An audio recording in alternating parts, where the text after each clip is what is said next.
नमस्कार मित्रांनो, देवदत्त मोरे DM आपल्या यूट्यूब चॅनलमध्ये तुमचं स्वागत आहे. मित्रांनो, विसापूर या ठिकाणी एक भव्य असं ओपन बैलगाडी शर्यत मैदान पार पडत आहे. या ठिकाणी नवाबाई आपल्याबरोबर आहेत, चिमण्याला घेऊन आलेत आणि राजा पण मित्रांनो या मैदानामध्ये दाखल झाला आहे.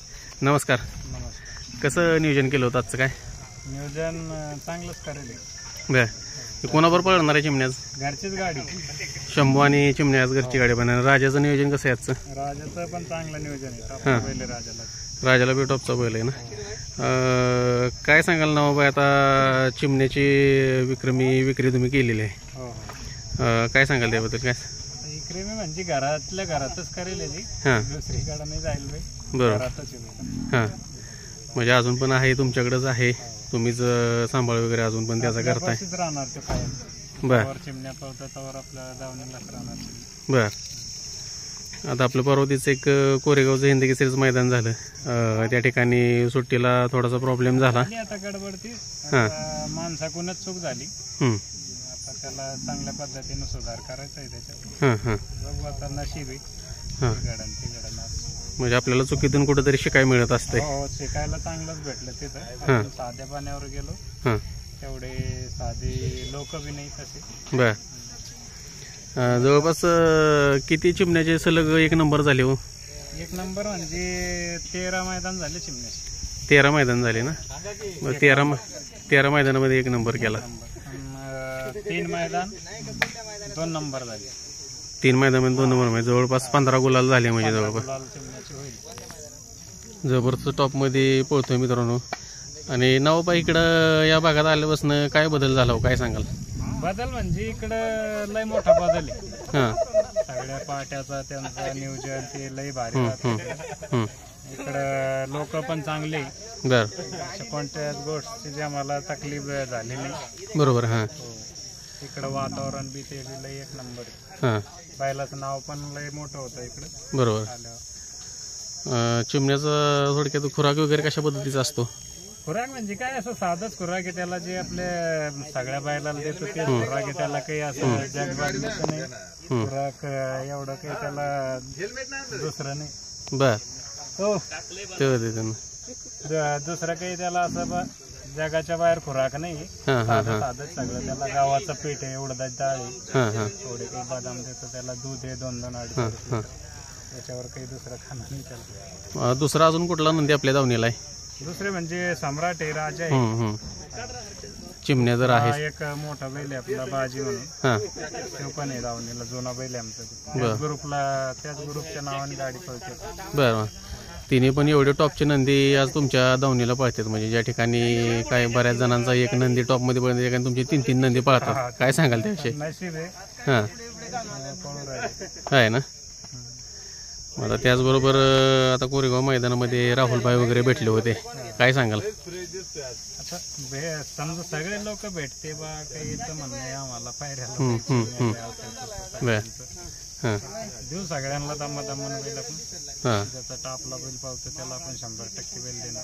प्रत्येकाला आपण देत आलो आहे. दमादमाने आता एकदाच नाही सगळ्याला देऊ शकतो. हां, बरोबर आहे की ते तर नियोजन असतंय. तरी पण आम्ही आता समजा घरच्या बैलात पळालाच नाही चिमण्या. 3 मैदान घरच्या बैलात पळाला. बाकी सगळे फोडूनच बैल आणले चिमण्यासोबत. बरोबर. जे बी बैल टाकला त्याला एक नंबर केला चिमण्याने घेऊन समजा. बरोबर आहे. असे टॉपमध्ये पळतोय आणि आजच्या पण या विसापूर मैदानामध्ये पण मित्रांनो दाखल झाला आहे. घरचा सस्तकडामध्ये पळताना दिसेल. शुभेच्छा तुम्हाला मैदानासाठी. तर मित्रांनो, शाकीरबाई पण या विसापूरच्या मैदानामध्ये दाखल झाले, बघू शकताय. शाकीरबाई नमस्कार. नमस्कार. लेट आला काच काय मागणं? तिकडं होतो ना, सम्राटची गाडी होती तिकडं, तर मग तिकडं होतो 2 दिवसानं. आज चिमण्याला नाही राजाला आणलाय. सम्राटचं नियोजन नाही का? नाही, सम्राटचं नाही आज. मग आता चिमण्याने राजाचं कसं आहे, आज एक घरची गाडी पळणार आहे. राजा बरोबर कोण पळणार आहे? राजा बरोबर रे नाही, किरण पंजारायना बरोबर पळणार आहे. कसं नियोजन करण्यात आलंय ते? काय आता नियोजन असं करण्यात आलं, 2 मैदान, एका मैदानात सामना झालता आमच्या गाडीचा. बरोबर. हां हां. आणि कोरेगावला पण घासून गाडी पळाली आपल्याला. बरोबर. हां, त्या हिशोबानं त्याला ते पायरा. शाकीरबाई, त्या दिवशी कोरेगाव मैदानामध्ये थोडासा चिमण्याच्या गाडीचं 19-20 झालं. गाडी जरा लॉबी झाली. काय सांगाल त्याविषयी? काय माणसाकडून थोड्याफार चुकी होतच राहते. बरोबर आहे. आपण त्यात- पण समजून घ्यायचं हां, सगळं. काहीतरी शिकाय मिळतं नवीन. राहुलबाईंशी बरी तुमची चर्चा झाली. आता या बैलगाडी क्षेत्रातल्या एवढ्या टॉपच्या 3 गाड्या तुम्ही त्या हिंदकेसरीच्या मैदानात पळवल्या, काय अनुभव होता हो तो? अनुभव काय असा, राहुलभाई बी चांगले बैलगाडी क्षेत्रात म्हणजे लय मोठं नाव. माणसं आहे. हां, काहीतरी त्याच्याकडून बी वेगळं शिकायला भेटतं. बरोबर. थोडाफार अनुभव येतो माणसाला. हां हां. मग त्याचबरोबर काय सांगाल, राहुलबाई राजाविषयी पण बोलले, म्हटले जबरदस्त स्पीडचा नंदी आहे. हो. हां, आणि मथुर विषयी काय सांगाल तुम्ही? मथुर कसा पळाला? माथूर पण चांगला बैल आहे. हं, 1 नंबरचा बैल आहे पाळणारा. कारण हं, 5-6 वर्ष झाले सलग पळतोच 1 नंबराला. हं, हं. आणि आता त्या दिवशी आपल्याला एक चर्चा ऐकायला मिळाली की राहुलबाईंनी राजाची मागणी वगैरे केलेली आहे, काय सांगाल त्याविषयी? मागत होते ते पहिल्याच्या दोघा चिमण्या पण मागितला होता. बर अजून काही द्यायचं नाही राजाचं, बर. त्यासोबत काही चर्चा केली नाही. हां हां. म्हणजे राहुलबाईंची कुठेतरी इच्छा होती की राजाला घ्यायचं. हो चिमण्याला पण मागणी केली होती आणि राजाला पण मागणी केली होती. हो, पहिले चिमण्या लागली ती मागणी. हां, साधारण त्याची विक्रमी खरेदी होणार होती का? नाही, राजाने द्यायचं आपल्याला. नाही द्यायचा ना. नाही. म्हणजे आपला घरचा साज आहे राजा आणि सम्राट, तो तर आपला कायम राहणारच आहे. हा. म्हणजे राजाला जर आपली देण्याची कसल्या प्रतीची मानसिकता किंवा इच्छाच नाही आहे, आपला नाही. राजा घरीच राहणार. काही एखादा आपल्याला पण पाहिजेच ना. हां, बरोबर आहे की. हा. आणि काल एक आपली विक्री झाली, तो कुठला बैल होता? ते आपलंच घरचाच कोण होता छोटा. बर, हा. त्याची गेली का? हा. ते व्यवहार कसा झालाय काय? काय नाही, आपले जोडीदार आहे ते, आपले संग्राम हे सोबतच राहते आपले नेहमी.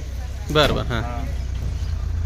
चालेल. तर मित्रांनो बघू शकताय, जाकीरबाई या विसापूर मैदानात दाखल झालेत. चिमण्या आलाय, राजा आलाय. थोड्या वेळामध्ये मैदानामध्ये पळताना दिसेल. शुभेच्छा तुम्हाला मैदानासाठी. धन्यवाद.